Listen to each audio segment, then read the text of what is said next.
Welcome to the yet another session on the subject system analysis and design.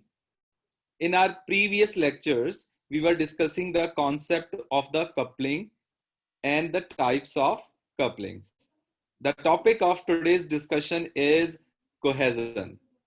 Let's start the discussion with the definition.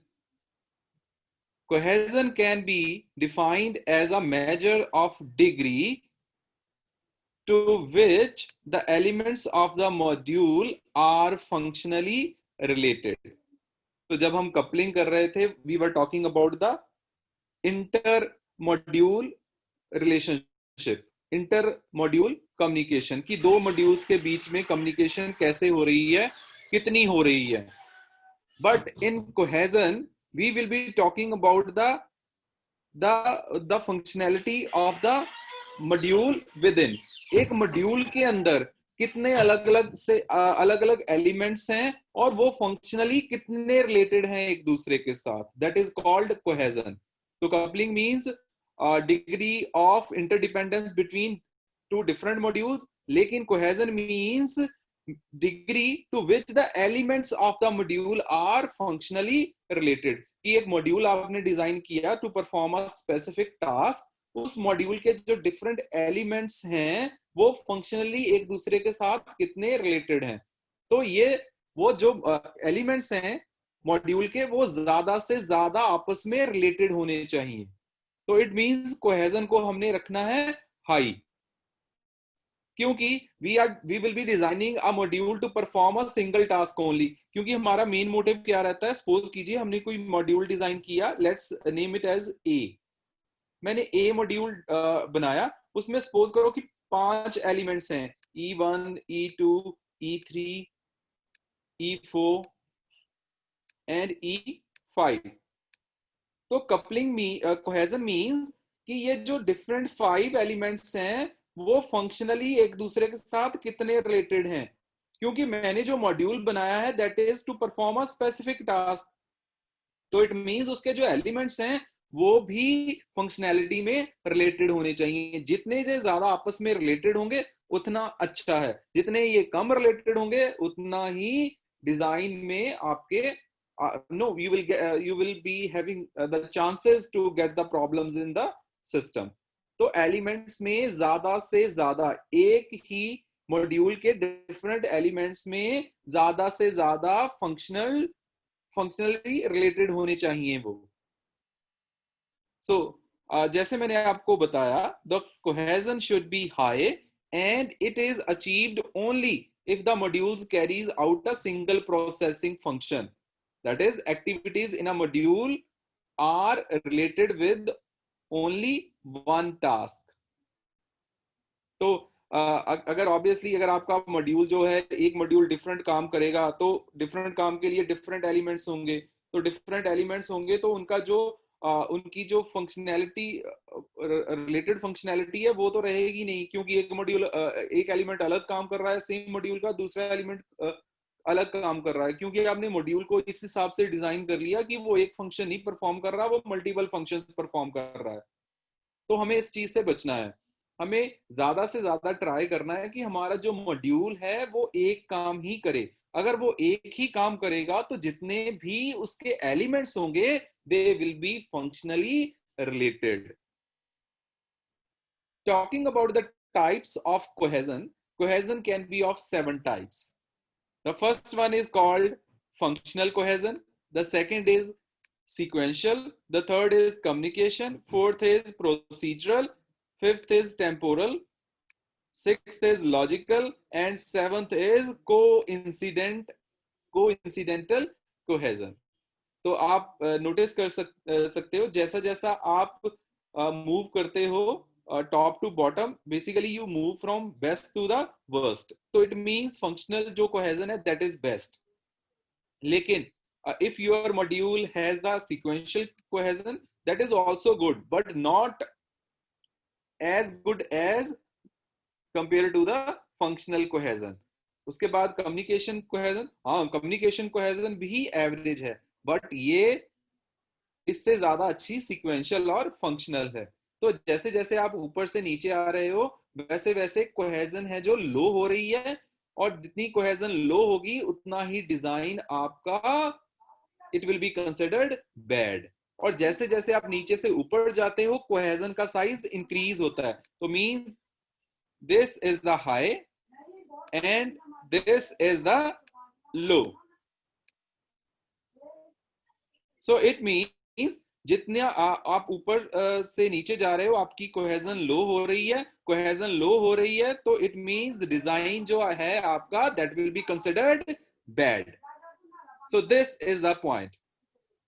So it means कि आपको कोशिश करनी है कि आपकी जो कोहेजन हो वो 1 2 3 इनमें से कोई हो। जितना आप ऊपर से नीचे जाओगे उतनी ही कोहेजन जो है वो लो होती जाती है, और जितनी कोहेजन लो होगी उतना ही your design will be considered bad. तो चलिए अब ये देखते हैं कि what is this functional cohesion, ये सीक्वेंशियल कोहेजन क्या होती है। Let's discuss these types of cohesions one by one. The first is functional cohesion. So functional cohesion contains elements those contributes to the execution of one and only one problem related task।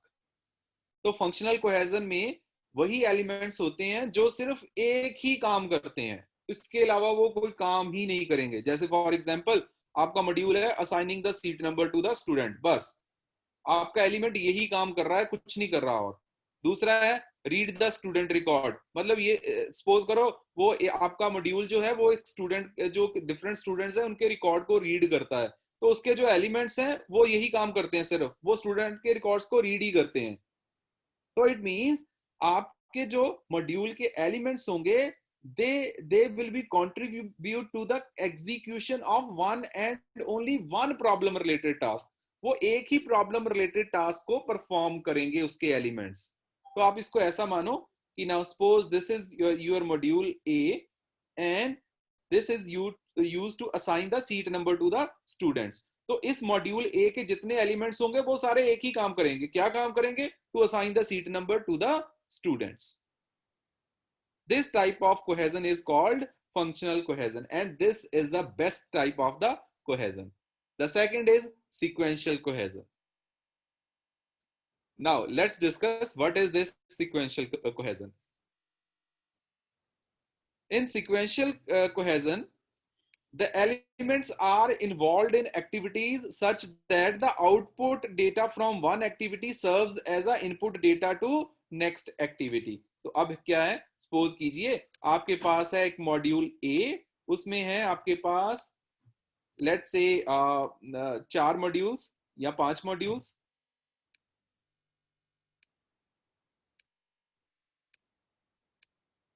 तो अब क्या होगा module A में आपके जो elements होंगे वो इस तरह से परफॉर्म करेंगे कि पहले की जो आउटपुट होगी that will be served as a input to the second module, इसकी जो आउटपुट होगी that will be served as the input to the third element.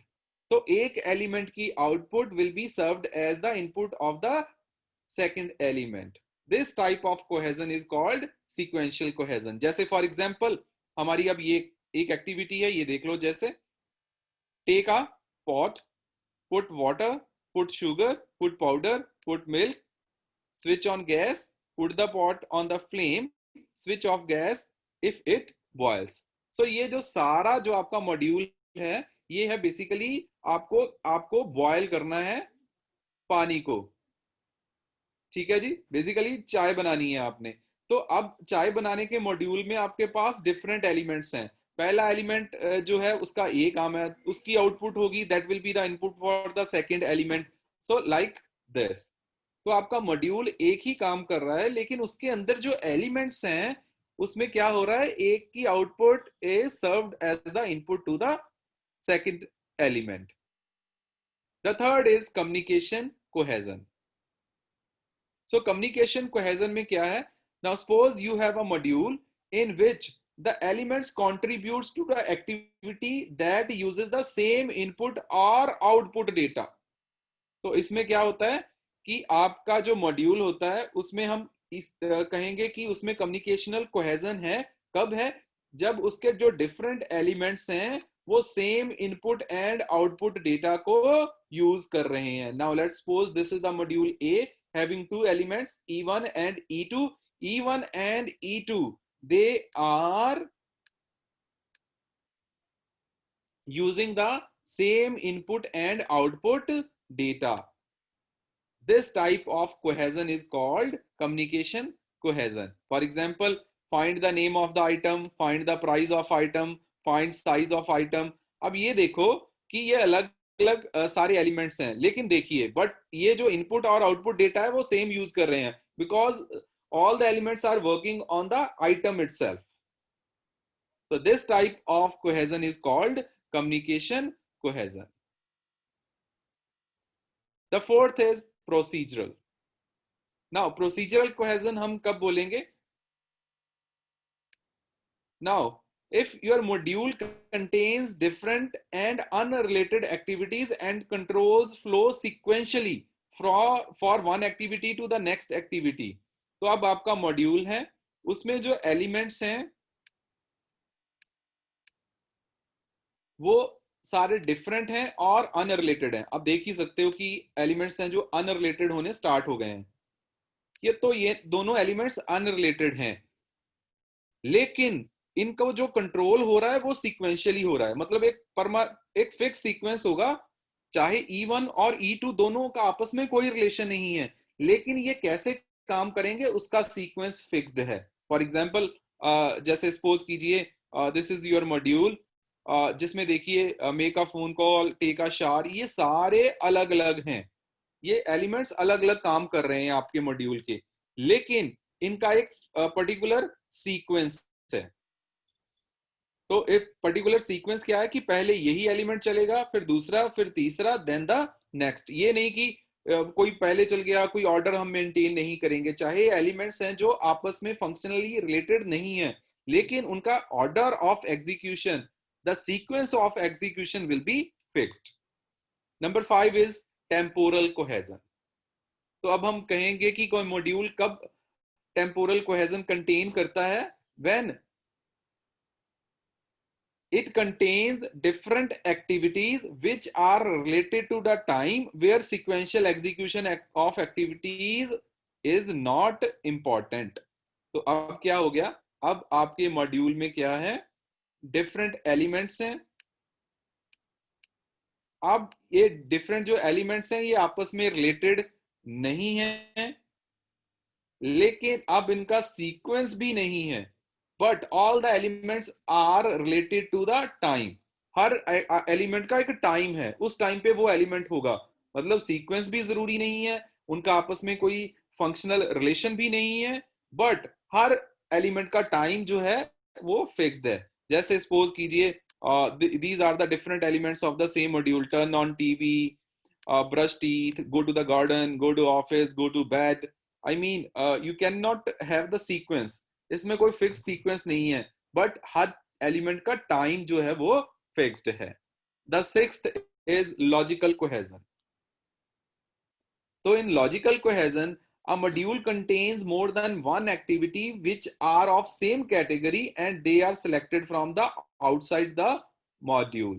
अब मॉड्यूल में डिफरेंट एलिमेंट्स होंगे जिनकी एक से ज्यादा एक्टिविटी होगी, मतलब कोई रिलेशन नहीं होगा आपस में, लेकिन उनकी कैटेगरी सेम होगी.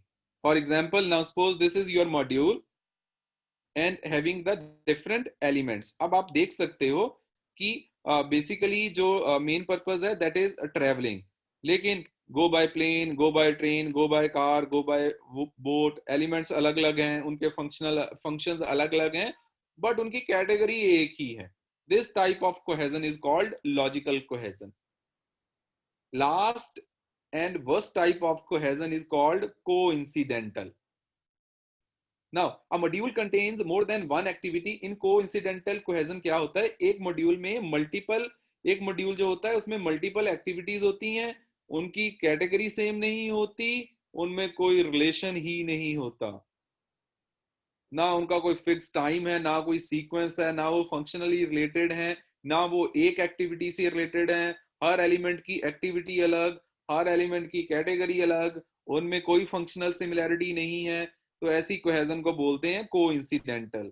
तो कोइंसिडेंटल जैसे फॉर एग्जांपल आपका मॉड्यूल है, उसमें डिफरेंट एलिमेंट्स हैं, have a tea, bake a cake, get out of bed, I mean all the elements are performing the different task and they are not related to each other. So this type of cohesion is called coincidental cohesion. Now this table represents the comparison of the different types of the cohesion, based upon the cleanliness of the implementation, modifiability, understandability and effect on maintainability. तो अगर हम cleanness, modification, understanding और maintaining के scale पे इनको rate करें तो कुछ ऐसा टेबल बनता है हमारे पास. Functional cohesion is good for coupling, cleanness है, मॉडिफिकेशन के लिए अच्छी है, अंडरस्टैंडेबल है, मेंटेन के लिए अच्छी है, सीक्वेंशियल भी ठीक है, कम्युनिकेशनल मीडियम है. लेकिन आप प्रोसीजरल में देखोगे कि now it is getting the poor and bad, और जैसे जैसे आप प्रोसीजरल से नीचे आ रहे हो your cohesion is getting the rating of bad and poor. तो जैसा हमने डिस्कस करा था in the introduction when we discuss the types of the cohesion. तो जैसे जैसे आप मूव करते हो from functional to coincidental cohesion, cohesion का लेवल जो होता है वो लो होता जाता है, और कोहेजन जितनी लो होगी उतनी बुरी होती है. कपलिंग जितनी लो होगी उतनी अच्छी, कोहेजन जितनी लो होगी उतनी बुरी. कोहेजन हाई होनी चाहिए और कपलिंग होनी चाहिए लो. सो आपका डिजाइन जो है, आपका सिस्टम डिजाइन है, उसमें कपलिंग होनी चाहिए लो, कोहेजन होनी चाहिए हाई. क्योंकि कपलिंग है दो मॉड्यूल्स के बीच में डिग्री ऑफ इंटरडिपेंडेंस, और कोहेजन है एक ही मॉड्यूल के डिफरेंट एलिमेंट्स के अंदर फंक्शनल सिमिलैरिटी. तो the cohesion should be high and the coupling should be low. तो आज हमने डिस्कस किया what is cohesion. So the cohesion is the measure of the degree to which the elements of different elements of the same module are functionally related. Then we discuss the types of cohesion और उसकी types को हमने फिर explain किया. So that concludes our today's presentation. I hope आपको सारा concept clear हुआ.